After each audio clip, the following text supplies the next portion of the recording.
Hello, I'm Andrew Susskind, and I'm a psychotherapist based in Los Angeles, specializing in trauma and addiction.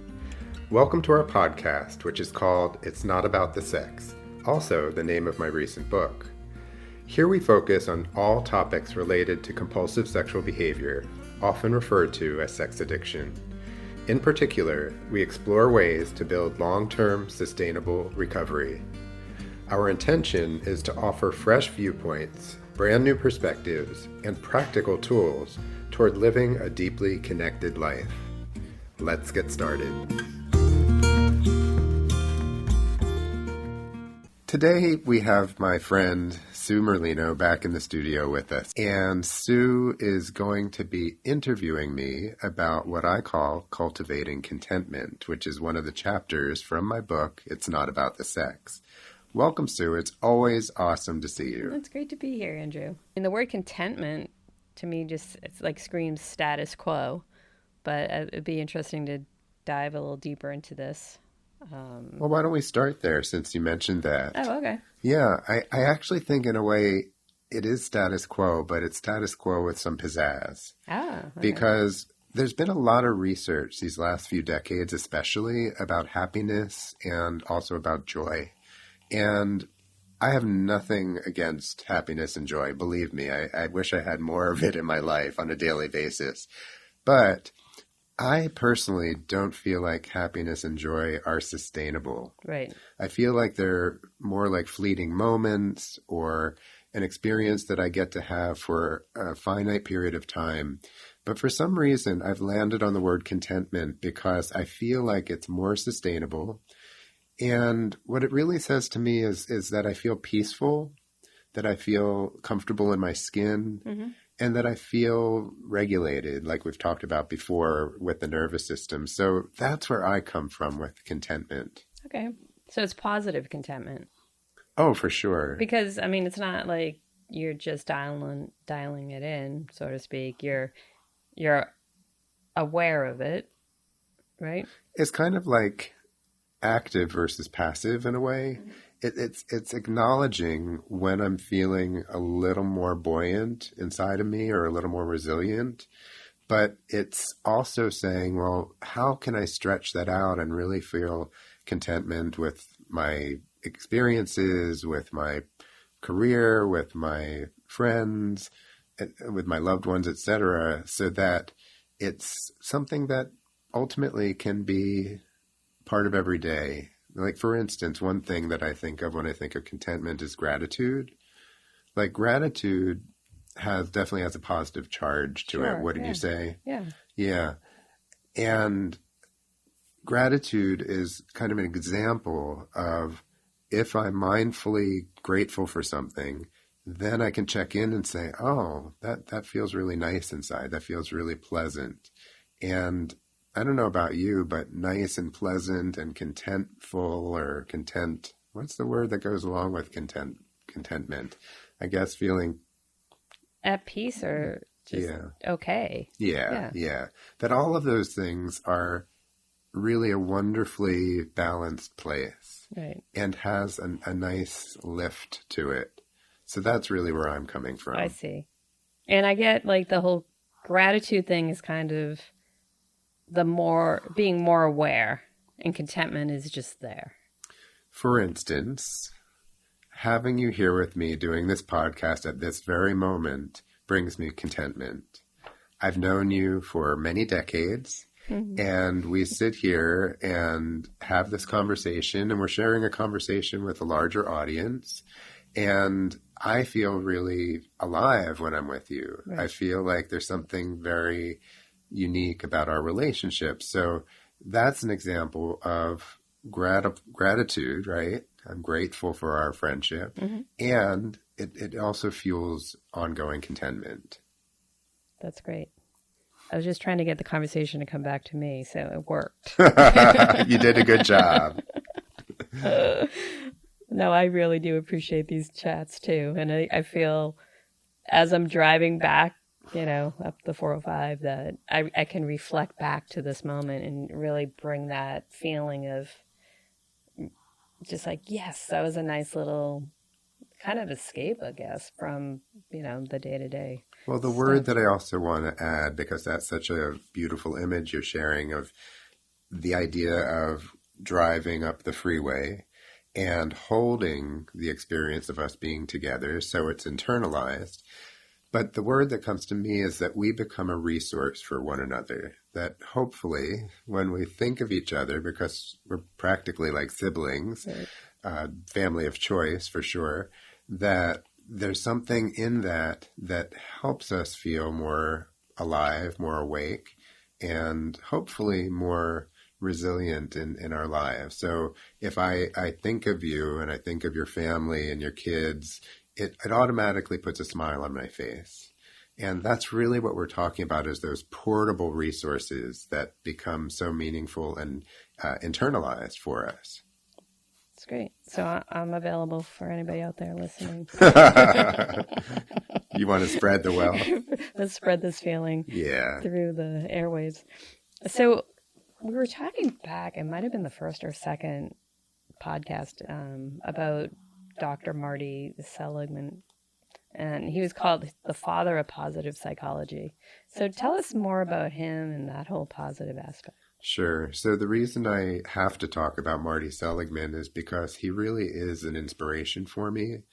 And he is a very interesting psychologist who in 1998 became the president of the American Psychological Association. And I didn't know this at the time, but every time a president comes into their term, they get to choose a theme for what they want to focus on in that presidential term. And Marty Seligman, he likes to be called Marty. Marty Seligman chose the term positive psychology. And it had never been talked about in those terms before. He actually coined the term positive psychology. But what's really interesting about him is that in the 60s and 70s, he actually studied and researched learned helplessness. He studied depression, and he studied what held people back. Deficits, in other words. Mm-hmm. Towards the 80s, 90s, and now the 2000s, he wrote a book called Learned Optimism. Another book was called Authentic Happiness. One was about flourishing.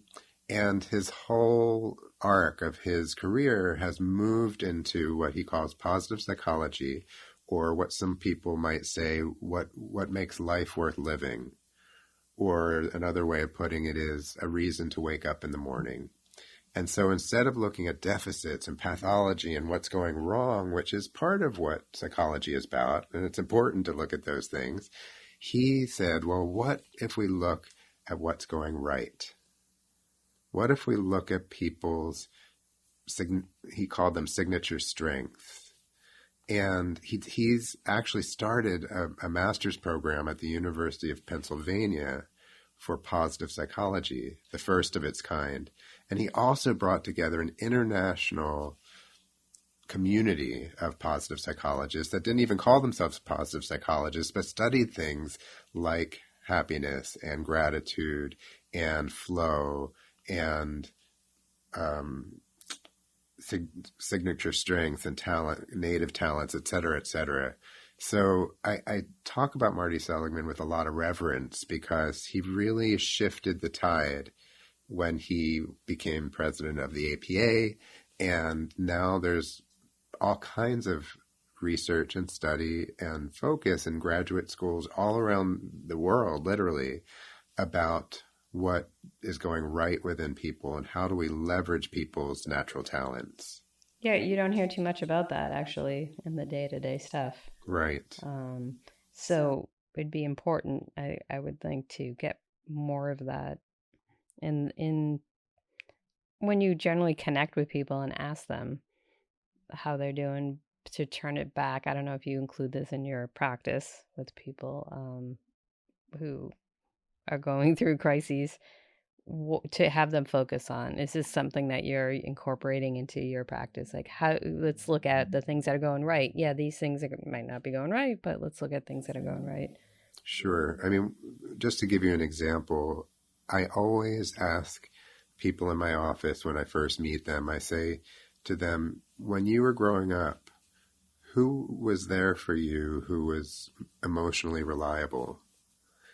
And hopefully the client can come up with some people in their life who were there for them, even if it was just one person.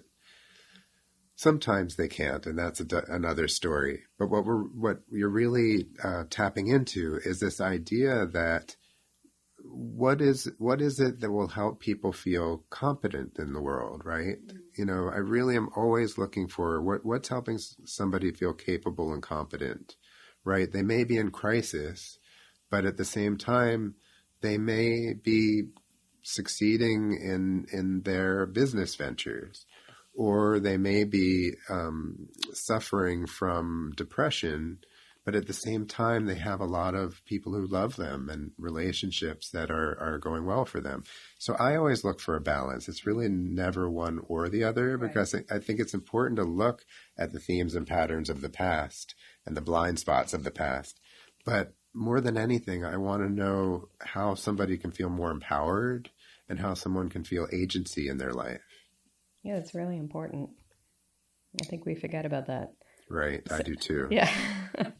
And then we listen to that silly little voice in our head that's right. Doesn't really work sometimes.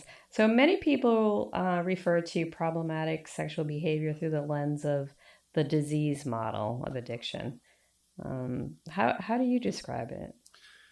This is a controversial piece, actually, because for many, many years, many decades, actually, the origins of Alcoholics Anonymous talk about alcoholism as a disease and as something that is pathological, because disease is pathology. And although I think we're learning more and more about the brain and more about how there is some kind of brain issue that factors into alcoholism and other addictions, I never want to pathologize or call sex addiction or problematic sexual behavior a disease, because it's too stigmatizing. And I'm way more interested in what are the underlying suffering, what's the brokenheartedness that has caused the compulsive sexual behavior, rather than to label it or categorize it as something wrong or disease. Right. Yeah. Because that's a negative connotation. Disease. I mean, in society, people see someone with a disease and it's looked at as, something negative. Part of the challenge is that there are folks in the 12-step rooms who really use that language and feel comfortable with it, that they appreciate what they call the disease model, and even call themselves, they'll say, we're only as sick as our secrets is a common way of talking, or a slogan that's used, or talking about it as an illness. And there's a difference between chemical dependency like alcohol and process addictions like sex and money and food. And so I don't want to create any more stigma or any more shame, because there's enough shame to start with. Right. And so the reason why I veer towards calling it problematic sexual behavior or compulsive sexual behavior, even more so than sex addiction, that's not my favorite term, is because I think it's less stigmatizing and less shaming. And so whatever we can do to say, well, how can we get underneath that and understand what happened that brought you to this place, and how we're going to open this door of recovery for you, I'm way more interested in leveraging their strengths and their internal resources. Yeah, that makes sense. I like that. In order to cultivate contentment, you believe that the values clarification is a necessary part of the process. So say more about that. So values, in a nutshell, is what matters most to us. So for instance, Sue, if you were to, without thinking too much, just say, what matters most to you? What comes to mind first? So you told me not to think, and then I said... And then you think, right? Oh, let me think. What matters to me most, I would Yeah. say health, Okay. And what else? happiness, And what else? contentment, all of those Okay. things. Okay. So let's just start with health and happiness, right? Those are two areas that most people would agree with. And so those are core values. And so when we're doing values clarification, what we're doing really is we're trying to get clarity about what is it that you really want in your life? What is it that you want out of your recovery? And how can your goals and action steps support those values? So they become the touchstone, really. And everything else, hopefully, can support them. Now, it's not always easy to do that. Sometimes we go off course and someone may relapse or have some difficulties that take them away from health and happiness. But the whole idea is to know that, okay, so those are your primary highest values. Let's hold that together. And when you go off course, we'll try and see what we can do to bring you back to those. Okay. So do you come up with like descriptions as to like individualize it? Like what part of health is important to you? Or do you create like a prescription for that, so to speak? Well, the idea that I think you're getting at is, can we break it down even further? So with health, what is it that you were looking for? Emotional health, spiritual health, physical health, mental health. And then under each of those, what is it that matters most to you, right? So maybe somebody wants to focus on spiritual health, and then we could break that down. Or somebody wants to focus on physical health, and we break that down. So we're really talking about the soul searching of what matters most to you and what your highest priorities really are. Yeah. And you had said not to think about it too much. Yes. But I would assume you would want people to really think about it in practice. And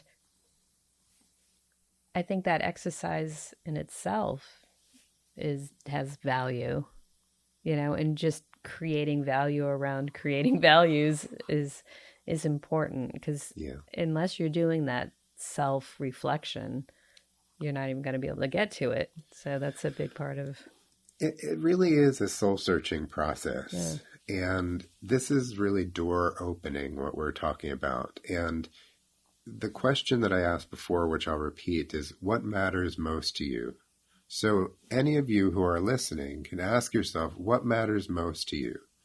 And then you can ask that again, what matters most to you? And it's kind of like wringing out a wet towel. You want to go through the values clarification with as many values as possible. So it could be health and happiness and relationships and career. And I mean, it usually goes on and on. Maybe 10 to 15 values really come up first. And then we break it down from there and say, well, where do you want to begin? What would be most important here? The priority list. Exactly. So in your book, you talk about the life contentment scale. And how does the scale work? And tell us about that. Sure. So if I can try and share the image of the scale, it really is about like a bar scale, right? Okay. Where there's bars. Like a bar graph. Like a bar graph, okay. Thank you. And each bar represents a different component of your life. So one might be physical health. One might be career. One might be spirituality. And in the bar graph, what you do is you rate each part of your life as from 0 to 10. And the idea is to look at your level of contentment. And it's kind of like a barometer. It's kind of like looking at your whole life and determining, where am I feeling most contentment and where am I feeling least contentment? And what it does is it provides a visual for you to decide, okay, so I really want to work on my friendships. I'm feeling like I've been neglecting my friendships because I've been out, using or being sexually compulsive or whatever the case may be. And I really want to focus back on friendships. Or you might want to focus on fun, right? Maybe you haven't had fun in lots of years. And so kind of like when we went bowling a couple months ago. How do you cultivate those parts of you that have been neglected? And so the idea is to start to determine what your highest priorities are, what would be some action steps to support those highest priorities, and how do you get the ball rolling and be accountable to a sponsor or a therapist or a coach who could really hold those intentions with you. But it sounds like you can do a lot of this on your own. I mean, take the first step, basically, and answer these questions and then get the help of others to help you get the action plan and hold yourself accountable. Absolutely. It's the exercise is actually written out in this chapter of my book. And it's meant to be something that you can do on your own, but also share with others, because it's very difficult to hold ourselves sometimes to accountability. But if we have people who we trust and who can really listen to us and hold our intentions with us, it makes a big difference. So Jack Canfield shares his ideas about visioning in his book called The Success Principles. Describe this process and how does it help build contentment? So Jack Canfield is a master coach. I mean, he's a guy who's like the coach to the coaches. He's worked with tons of CEOs and top people in their field. And what I like about the success principles is he came up with a very organized way of looking at what really provides some leveraging and some trajectory for anybody who wants to move forward in their life, not just people in the business world. And he came up with this idea of visioning, which I actually do almost on a yearly basis. And it's an exercise.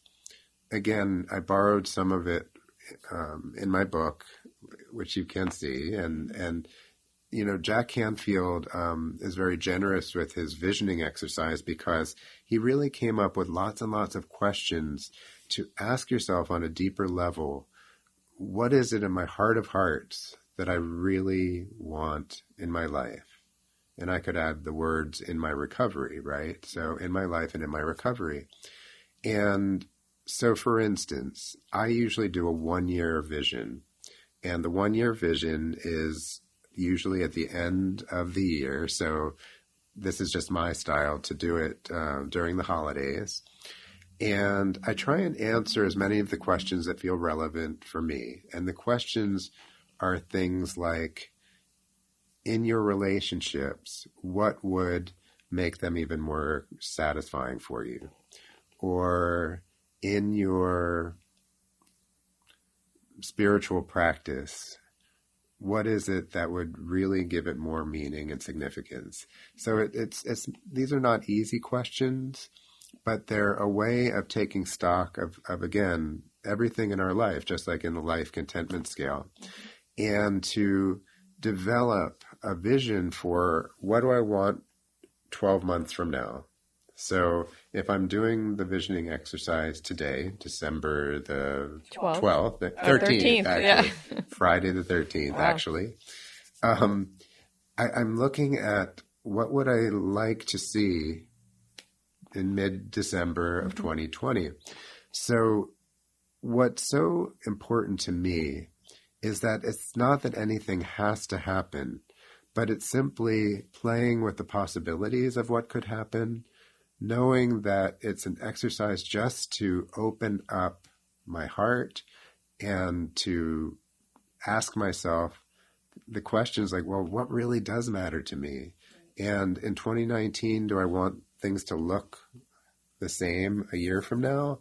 Or do I have certain ideas of how things could be that would be more expansive, more grounding, more fun, hopefully, and also with more ease? I'm really all about ease nowadays, and I encourage you, Sue, and maybe our listeners to consider what gives ease to our lives and what causes more heaviness in our lives. So is this something that you write down and reflect back on throughout the year, or is it something you just think about?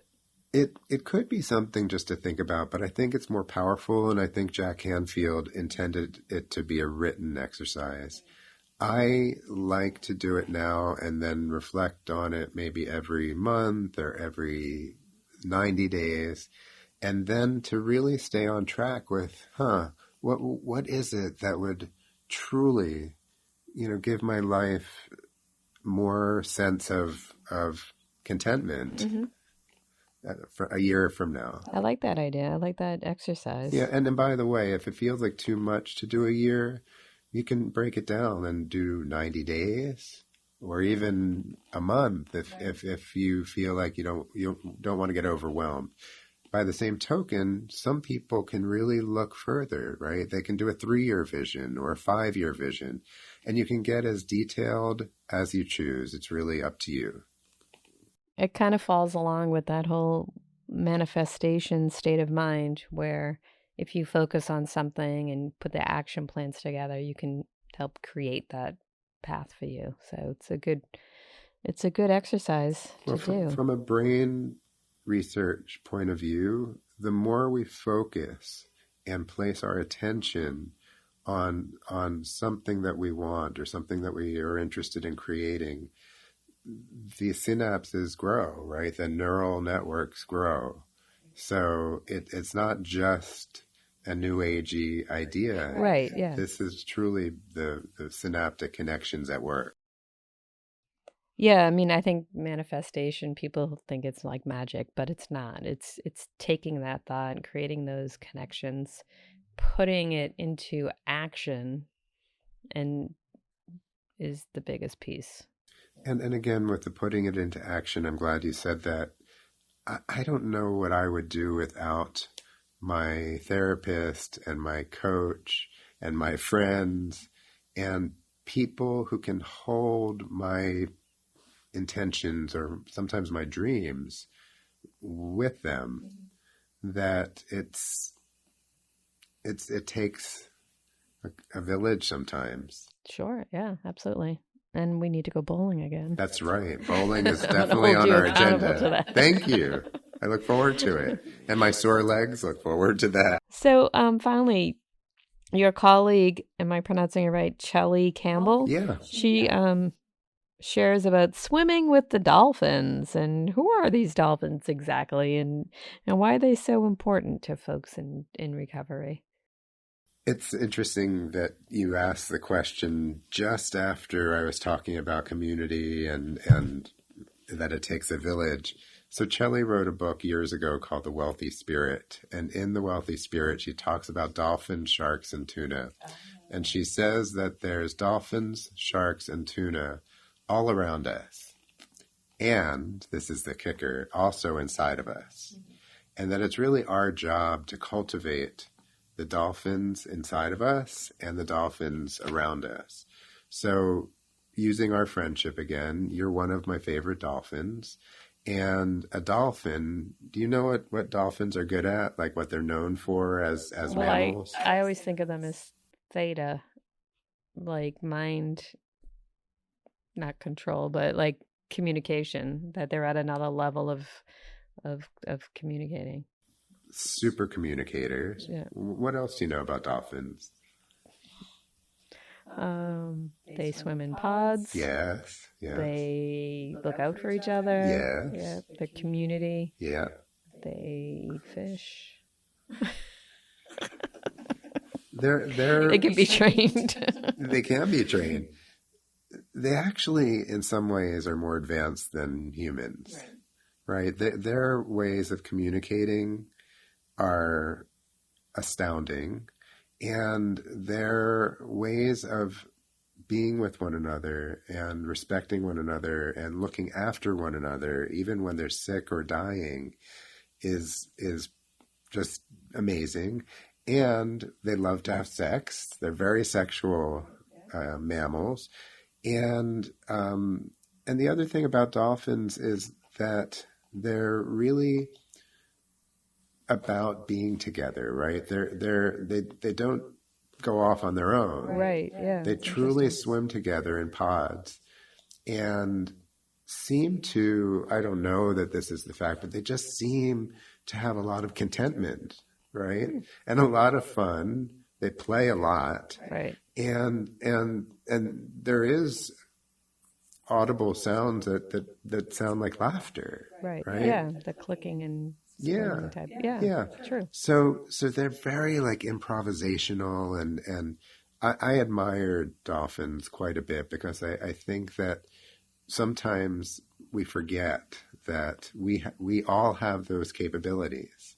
And sometimes when we get caught up in our careers or in our crises or whatever it might be that takes us off track, that dolphins really represent something of a higher being. And so the idea of swimming with the dolphins is really noticing who nourishes you in your life and who depletes you in your life.